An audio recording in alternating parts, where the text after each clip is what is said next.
Olá, estamos aqui diante da Capela de São Miguel, na cidade do Cerro, estado de Minas Gerais. E vamos contar um pouquinho dessa história de como foi feito este cemitério no final do século XIX. Desde 1702, quando as minas do Cerro do Frio foram descobertas por bandeirantes paulistas e que aqui chegaram indígenas escravizados, africanos escravizados e paulistas, depois baianos e tantas outras pessoas de várias partes do Brasil, o primeiro e grande problema era a água potável. O segundo e enorme problema era o sepultamento, ou lugar onde os corpos deveriam ser sepultados. Para isso, rapidamente, as Minas do Cerro do Frio organizaram irmandades que tomavam conta desse sepultamento, especialmente a partir de 1713, quando houve a criação da paróquia de Nossa Senhora da Conceição.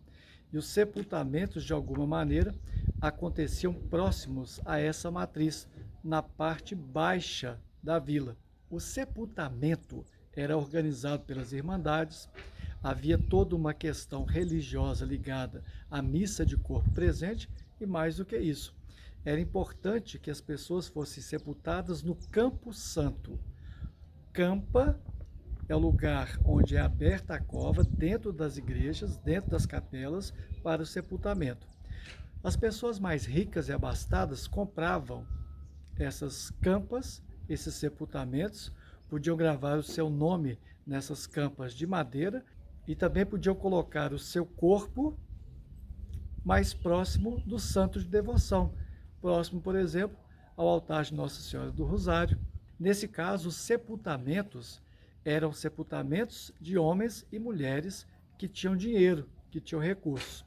Muitas vezes os escravizados, as pessoas empobrecidas, os chamados desclassificados do ouro, eram sepultados onde morressem, no lugar de trânsito em viagem, nas fazendas, nos lugares de mineração. Isso era comum, isso era usual. O que não era comum na vila era sepultar em qualquer lugar, muito pelo contrário, já havia uma ordenação desses sepultamentos. Quem tinha mais dinheiro era melhor sepultado do que quem não tinha dinheiro. Quem era padre, por exemplo, era sepultado mais próximo do altar-mor da igreja de Nossa Senhora da Conceição, por uma questão de privilégios, de autoridades e também de poder. Com o passar do tempo e o crescimento da população serrana no século XVIII e especialmente no século XIX, a coisa foi se complicando quando o tema era sepultar pessoas dentro de igrejas. No final do século XIX, a onda higienista, sanitarista, que começou na Europa, chegou ao Brasil. Em 1838, por exemplo, os documentos do Arquivo de Câmara do IPHAN já noticiam que havia um cemitério ao estilo municipal.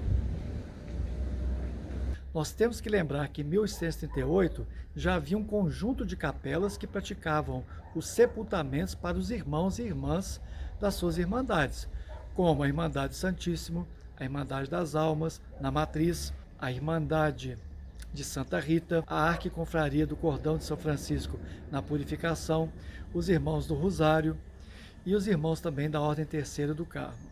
Restava, então, estabelecer uma regra mais republicana, voltada para todos, um campo santo, onde houvesse de fato um sepultamento para todos, independente de classe social no século XIX. É assim que o sepultamento, que é o último momento do cristão e da cristã no mundo, o momento da missa de corpo presente, diante de um padre, diante da comunidade, esse momento sempre foi muito ordenado pela Igreja Católica, desde o século XVIII. No século XIX, essa realidade ainda se manteve, mas com uma nova necessidade. Além do adensamento populacional, do crescimento de óbitos cotidianos, nós temos a preocupação com a saúde pública, com a criação do hospital, ou Casa de Caridade Santa Teresa. E além da preocupação com a saúde, a preocupação com o sepultamento.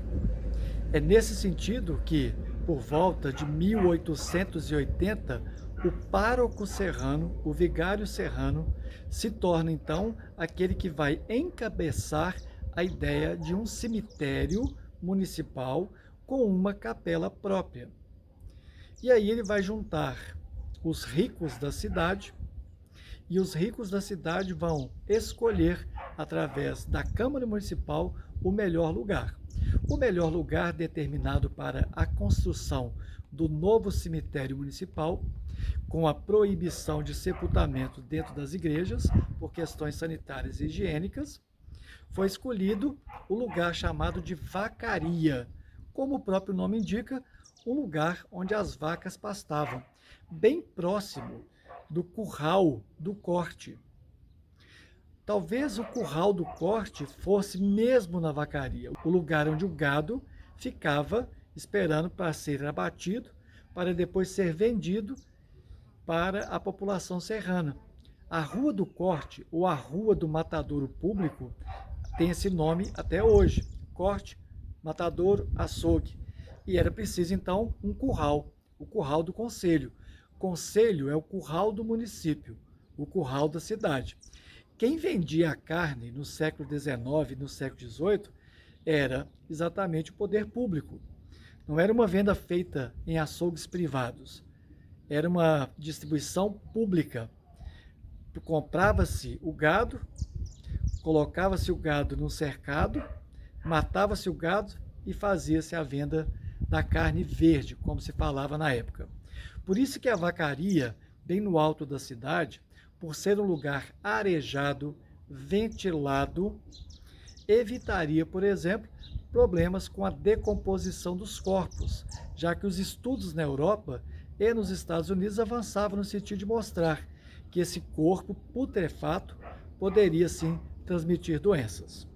O vigário serrano, padre Epaminondas, que depois veio se tornar bispo de Taubaté, foi sagrado nas escadarias da igreja de Nossa Senhora do Carmo. O padre Epaminondas conseguiu organizar recursos e a comunidade serrana, e a obra do cemitério municipal começou no dia 15 de março de 1882 e vai terminar pouco tempo depois, no dia 4 de outubro de 1884. Foi uma obra rápida para os padrões da época, já que nós temos aqui o alto da cidade, onde também o trânsito dessas pedras era muito complexo, feito em carroças e carros de boi. Nós temos toda uma estrutura em pedra-sabão, e esse retângulo que forma o campo santo do cemitério, com um portão lateral, ele é exatamente em um de seus lados, ou na sua fachada que dá para a Santa Rita, nós temos a Capela de São Miguel.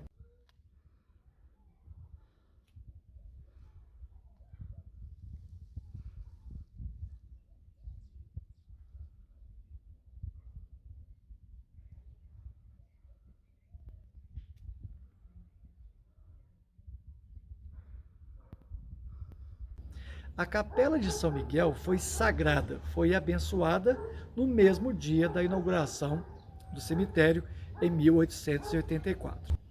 Várias doações foram feitas para a construção deste cemitério.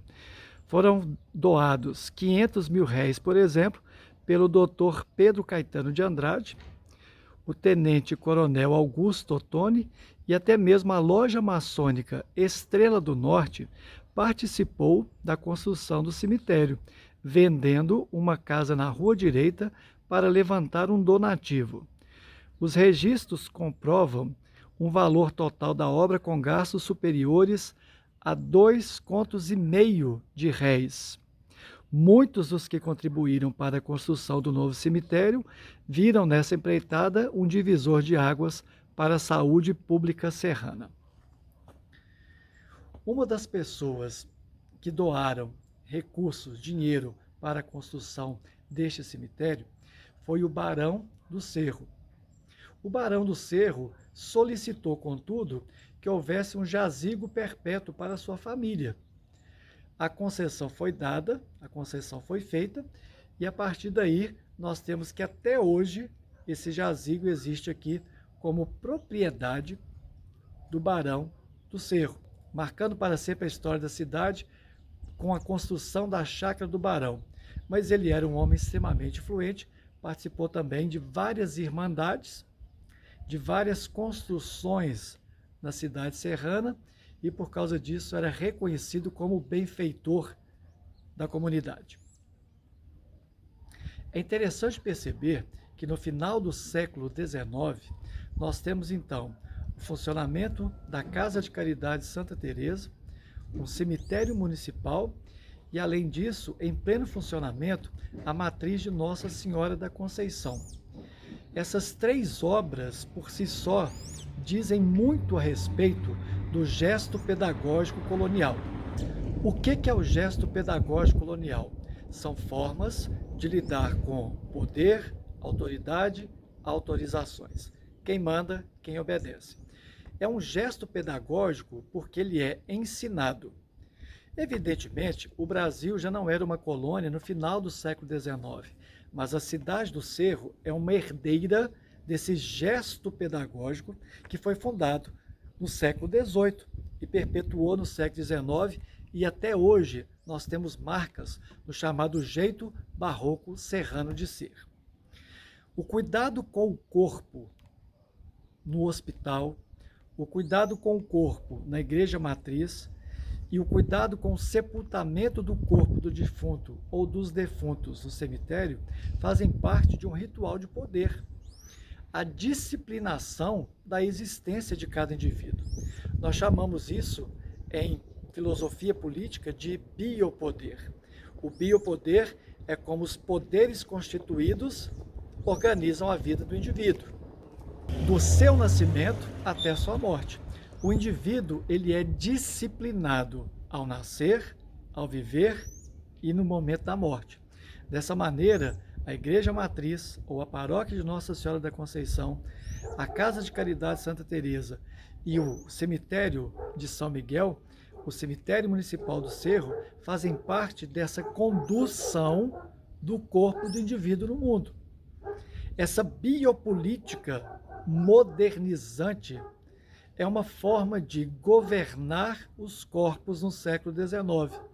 Segundo Michel Foucault, isso começou no século XVIII, quando a governamentalidade moderna instaurou a forma de conduzir os corpos através de uma rigorosa disciplina, regimentos, ordenações, editais, documentos, registros e aí por diante. Segundo Foucault, vigiar o indivíduo para que ele tivesse uma conduta exemplar. Caso ele não se conduzisse da melhor maneira possível, era necessário que houvesse então instituições reguladoras, fosse a cadeia, o sistema judiciário, fosse o hospital, fosse a matriz, com a noção de pecado, fosse também a disciplina final dos corpos no cemitério. Sepultar uma pessoa é uma forma também de dizer como ela deveria ter conduzido a sua vida. Nesse caso é interessante perceber que nós temos uma capela ligada à Igreja Católica construída no final do século XIX. O cemitério municipal é um cemitério com uma capela de um santo. Não é um espaço secularizado de poder. Aqui a igreja disse como as pessoas deveriam viver para chegar da melhor maneira possível aqui, no seu momento derradeiro, diante da família e diante da comunidade. Isso é o gesto pedagógico colonial. Construir um cemitério e colocar nele uma capela onde as pessoas olham como devem viver a sua vida para chegar aqui da melhor forma possível. Logo depois de algum tempo, esse cemitério aqui passa por uma secularização muito interessante. Em 1889, aconteceu no Brasil a proclamação da República e afetou diretamente a administração desse cemitério. As chaves foram pedidas pelo Conselho de Intendência, foi empossado pelo governo republicano mineiro, do qual fazia parte, por exemplo, o serrano João Pinheiro. A secularização do cemitério significava o quê? Na prática, a igreja perdeu o seu poder de dizer que a cidadania tinha a ver com o batismo e que acabava com o sepultamento. A igreja dizia que cidadania, que o cidadão tinha que ser batizado e que tinha que ter atestado de óbito. O Estado brasileiro, a partir de 1889, diz, não, o cidadão tem que ter certidão de nascimento e tem que ter atestado de óbito. E isso passa a ser prerrogativa, então, dos cartórios e não mais da Igreja Católica. Foi assim que acabou o gesto pedagógico colonial do padroado real. Acabou-se em 1889, deixando marcas profundas na história serrana.